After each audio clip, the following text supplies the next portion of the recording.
بسم الله الرحمن الرحيم. اوله کلمه طیبه. لا إله إلا الله محمد رسول الله.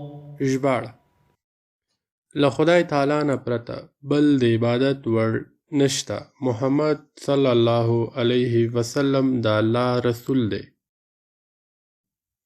دوهمه د شهادت کلمه. أشهد أن لا إله إلا الله وحده لا شريك له وأشهد أن محمدا عبده ورسوله. ژباړه: زه شاهدی ورکوم چې د الله نه پرته بل خدای د عبادت وړ نشته. هغه یو دی، سیال نه لري، او شاهدی ورکوم چې محمد صلی الله علیه وسلم یې بنده او رسول دی. دریمه د تمجید کلمه. سبحان الله والحمد لله ولا إله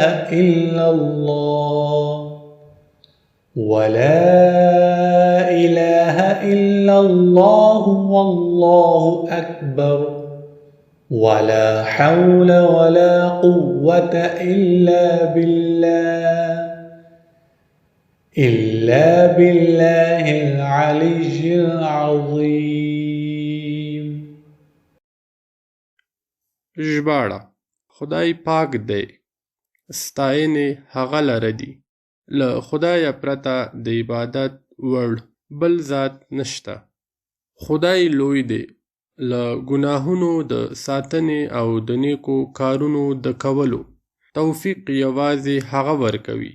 هغه د لویی او شوکت څښتن دی. څلورمه د توحید کلمه.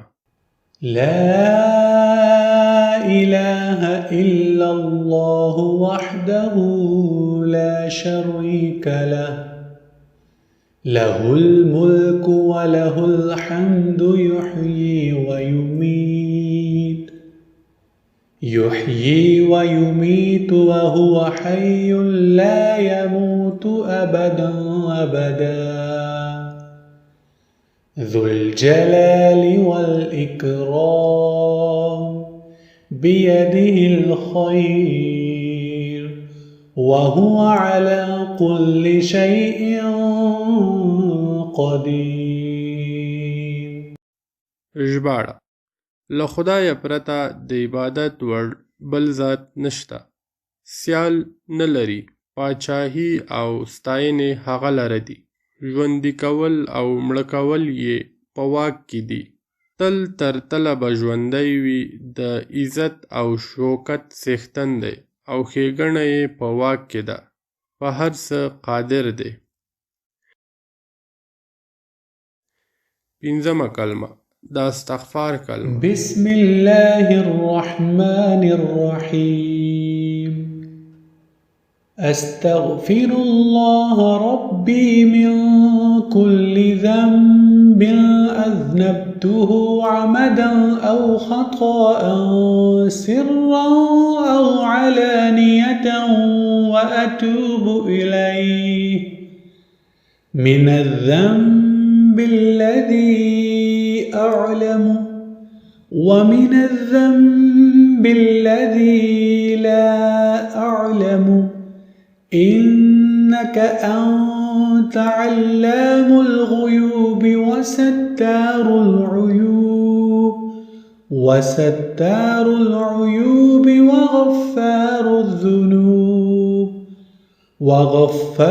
الذنوب ولا حول ولا قوة إلا بالله العلي العظيم. ژباړه: زه له هغه ذاته بخښنه غواړم چې زما خدای دی، له هرې هغې ګناه څخه قصدن او یا مې په هیره سره کړې وي. د هغه په دربار کې له هرې ګناه څخه چې ما ته معلومه وي او یا نه وي توبه باسم. په تحقیق سره خدایه په پټو رازونو خبر یې، د عیبونو پټونکی، د ګناهونو بخښونکی، له ګناه څخه د ساتنې او ښو کارونو د کولو توفیق یوازې ته ورکوې. په تحقیق سره د لویي او شوکت څښتن یې. شپږمه له کفره د بیزارۍ کلمه. اللهم إني أعوذ بك من أن أشرك بك شيئا وأنا أعلم به وأستغفرك لما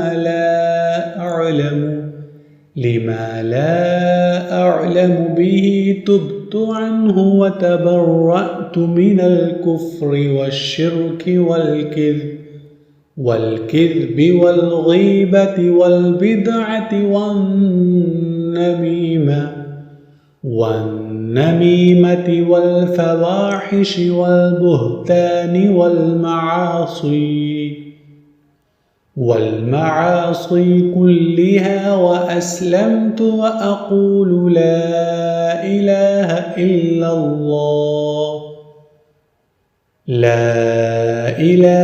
إلا الله محمد رسول الله.